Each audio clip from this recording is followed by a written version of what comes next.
Всем привет, с вами Костян. Мы по-прежнему во Вьетнаме. В последнее время у нас много всяких морепродуктовых тем. Знаете ли, чисто аутентичных местных.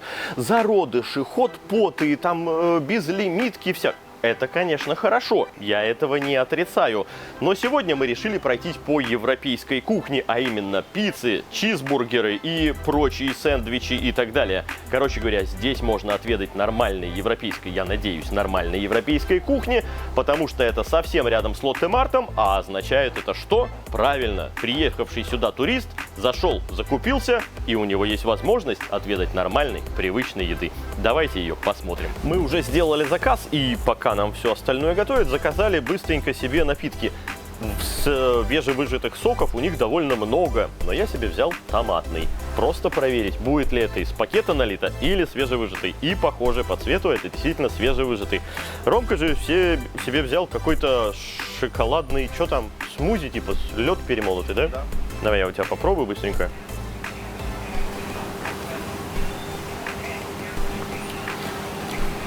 Ну, шоколадно, но я бы не сказал, что просто что-то такое восхитительное. Напиточек. Меня больше вот действительно интересует свежевыжатый томатный.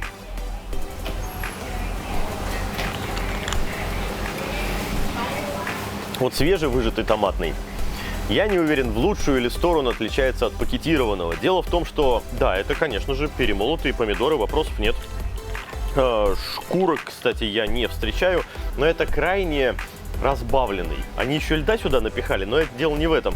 Просто сам помидор, когда ешь, вот я ем сейчас помидорку, которая выжатая. Мне было как раз таки интересно узнать, что вкуснее, свежевыжатый или пакетированный. На мой взгляд, полностью за пакетированный. Если вы также комментите, Ром, по поводу... Мне кажется, у тебя шоколадка какая-то, ну, такая простецкая, знаешь. Ну да, это по вкусу один в один, как обычный Nesquik холодный. Ну, что-то типа того. Короче говоря, пока не впечатляет, потому что это стоит 30 тысяч донгов, а Ромкин шоколад стоит 40 тысяч донгов. Окей, одну-две помидорки мне сюда на 30 тысяч вбили. Ждем еды, да? Начнем как раз-таки с бургера. 85 тысяч он стоит. Чизбургер обычный, как говорится, классический. Котлета в наличии, помидорки, травы. Все есть. А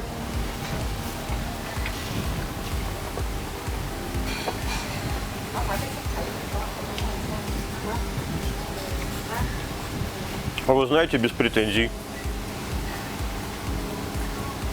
Хорошая, сочная котлета. Травы, короче говоря, хороший бургер, своих денег. Очевидно, стоит, Роман. Ну, подавай вторую половинку.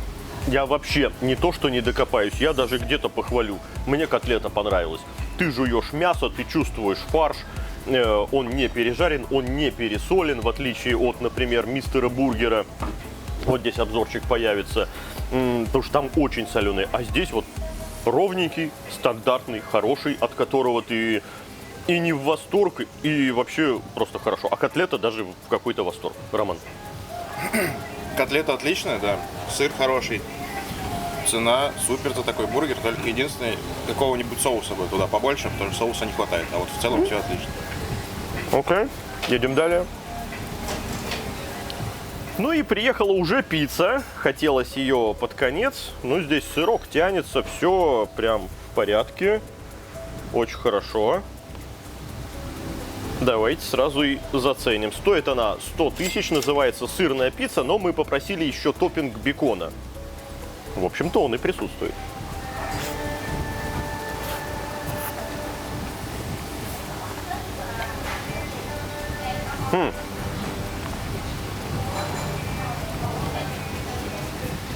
На удивление, неплохо. Я, конечно же, вспоминаю самую крутую пиццу, которую мы здесь до сих пор пробовали. Это ресторанчик Ла Рива. Там, конечно, ну, другие ощущения от того, как это в печи, на дровах. Ну, здесь тоже томатный соус есть и так далее. Мне наполнение нравится. По тесту я не великий знаток мучного, поэтому, может быть, Рома что-то скажет. Мне все-таки кажется, что это из тех замороженных лепешек все-таки сделано. Ну, то есть сейчас Ром попробует, скажет. По вкусу нормально. Вот действительно, своих денег стоит, потому что там пиццы в Лариве, да, по-моему, они там в 1,5 раза дороже, да? Да. Ага. Даже в 2. Ну да. А так вкусненько, вопросов нет. Дешево, сердито. Я, ты знаешь, вот сейчас кусочек съел, даже не то, что сердито, а вкусненько. Молодцы. То есть из таких вот простых вещей, вот, Ромка, это готовые тесто? Нет. Из заморозки, нет? Не настоящий тесто.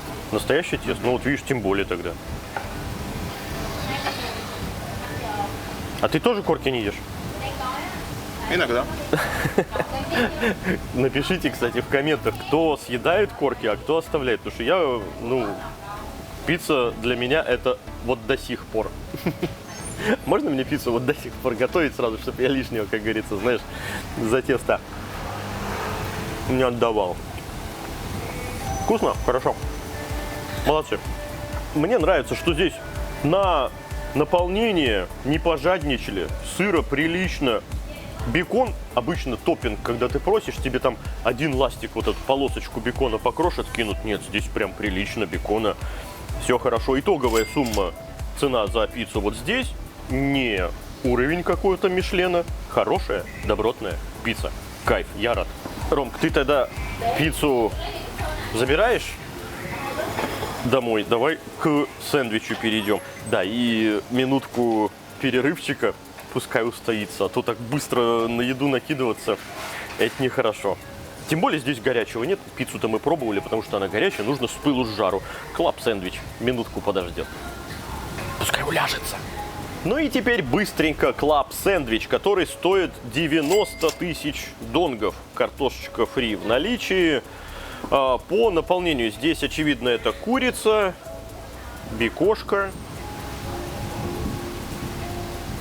кусочки курицы и бекончик с томатами. Ну, куснем.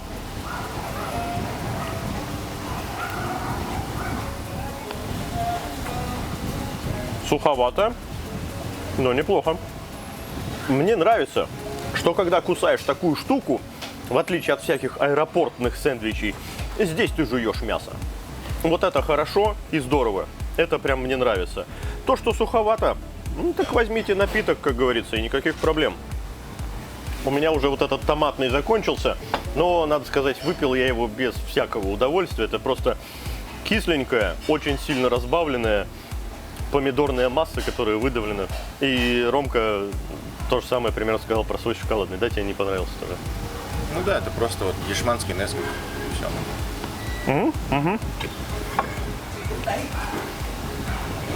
А куда макать-то? Соуса никакого, ни кетчупа, ничего не положили. Так, грызть. Нету, да, Ром? Да, не видать. Вон. Тут стоят на столе, да. Томатный и острый чили. Ладно. Просто миски вот такие. Ну, картошечка фри нормальная, сойдет. Обычная. Только соли что-то нет вообще. Ну да, не соленая совсем. И сыпать не помешало бы. А соли на столе нет. Ну и Роман, по поводу клаб сэндвича. Слушай, сэндвич тоже отличный, у них много начинки. Да. Довольно-таки там очень все вкусно. Вот с утра с чаечком отлично. Только я бы третий кусок хлеба посередине убрал. Он лишний там. Ну, он для всякого, знаешь, наполнения, и здесь жидкие составляющие, хотя все равно сочности, на мой взгляд, не хватает. Согласен? Да. Да, ну, для этого существует какой-либо напиток, который здесь можно заказать. Очевидно, не те, которые мы взяли. Здесь есть свежевыжатые соки. Пожалуйста, там манго, апельсин и прочее, всякие бананы. Короче говоря, это неплохо. На мой взгляд, недорого. Одним таким сэндвичем наешься, потому что 4 вот эти штуки, ну, это, пожалуйста, да, так хорошо. Короче говоря, нормально, недорого, вкусно. Едем далее. А это у нас, господа, стейк за 100 тысяч донгов под барбекюшным соусом. И его разрезали, очевидно, проверять прожарку. А, нет, его в принципе нарезали нам. Мы просили medium rare. Ну, здесь не уверен. Не уверен. Не уверен. Красноты никакой не вижу, но давайте отпилим и попробуем. С барбекюшным-то соусом.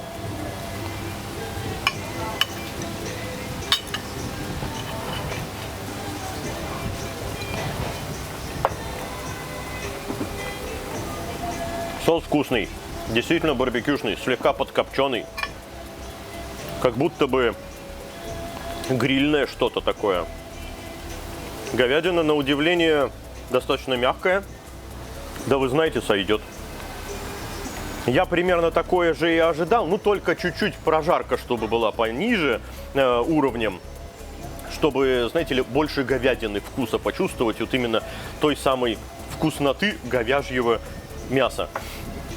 Гром, в целом, вот за 100 тысяч, да я что-то даже не буду докапываться за счет того, что она мягкая, она легко прожевывается, соус вкусный, хороший, густой. Да нормально. Знаешь, как вот, когда дорого получается, и ты сидишь в ожиданиях, и потом тебе приносят, ну вот такое, например. Ты такой, ну, ребят, это не за 250 там, тысяч стейк, знаете ли, это просто обычная там пожаренная говядина, в прожарку не... А когда это за 100 тысяч? Да хорошо и нормально.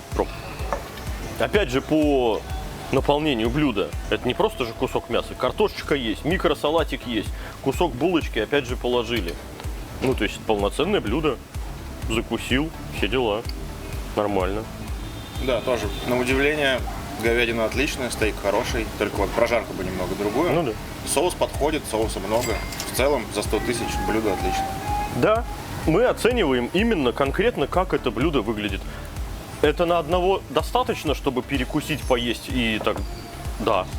Ну вот к этому еще дополнительный салатик какой-нибудь взял, и тогда просто полностью будешь сыт. Это хороший кусок мяса, это не особо, не микротоненькое что-то, это там сантиметра 2, наверное. Вот не докопаешься, не докопаешься. Ладно, впереди кое-что интересное. Я не мог мимо этой позиции в меню пройти. А это, ребята, всем известная оливьеха. Первый взгляд, который я обратил сюда, и мне попалась кукуруза. Я знаю много вариантов салатов с кукурузой. Оливье не исключено, что тоже допустимо туда класть кукурузу, но это сомнительно, потому что из того, что в оливье сюда обычно кладется, я вижу морковку, это, скорее всего, картошка. Дальше уже начались, ну, наверное, вот еще огурец, вот свежий. Дальше начались уже какие-то эксперименты. Яйцо, во-первых, вот так вот. Не уверен, что это, ну, как бы нормально. Все-таки оно должно быть туда замешано. Во-вторых, это бекон из мясного, если наполнение. Ну и так далее. Скажем так, это все-таки не наш привычный, обычный оливье, который, знаете ли, у каждого на день рождения или на Новый год стоит на столе, а что-то по мотивам. Тем не менее, попробуем.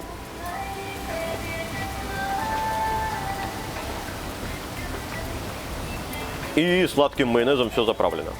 Ну, вы знаете, я думаю, что со мной многие здесь согласятся, что оливье это напоминает очень отдаленно. Ну, то есть здесь общего с оливьешкой я нашел картошку и огурцы. Все остальное сделано, ну, вот как-то, знаете ли, по мотивам. Я так вижу, я художник. Ну, потому что кукуруза, сладкий майонез, бекон и отдельно яйцо не там. Ну, это другой салат. Просто другой салат. Вкусно ли это? Ну, на мой взгляд, не очень, потому что сладкий майонез. Они здесь, скорее всего, ну, где-то, может быть, им даже и понравится, потому что у меня теща, когда я готовлю оливье, она его любит есть просто так, вообще не заправляя ничем. Жена у меня, соответственно, оливьешку очень любит, уважает, но у меня из мясного наполнения я обычно с курицей делаю, с говядиной здесь сложнее, поэтому у меня курица.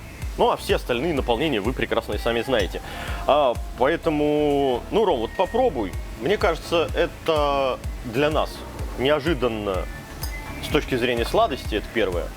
А во-вторых, ну вот ты... Ну, это не оливье, это просто другой салат. Ну, понимаете, если приехали такие, вторую неделю здесь туристическими делами всякими своими занимаетесь, отдыхаете, такие, о, оливьешечку, дай-ка по старой памяти. Нет, у вас не получится вспомнить свой любимый салат. Ну вот если бы мне принесли этот салат, и я не знал бы, что это, я бы понял, что пытались сделать оливье. Но по картинкам. Ну, потому что, да, Но вот сладкий майонез, блин, это, конечно, вот самое большое разочарование здесь. Да, самая большая похожесть этого оливье на оливье – это внешний вид. И то, ладно, это разочарование. Тем не менее, попробовали мы сегодня многое, и это единственное разочарование. И не зря взял, потому что во Вьетнаме вот не надо заигрываться с нашими блюдами, только в наших ресторанах. Их много, они присутствуют, и, в общем-то, в основном все блюда, которые я там пробовал, неплохие. Я говорю, в частности, про Алекс. Вот обзор здесь есть. Алекс сейчас передвинулся в другой город, но, тем не менее, он остался во Вьетнаме, существует и так далее.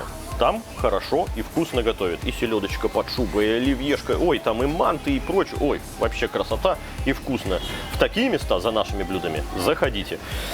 Во вьетнамских пока, к сожалению, нет. А вы знаете, мне понравилось. Несмотря на эту оливьешку, в конце концов, не за ней вы сюда приезжаете. Приехали туристам, затарились, вкусненько перекусили. Даже стейк меня приятно удивил. Поэтому да, неплохое местечко, если соскучились по какой-то европейской еде, а не конкретно российской.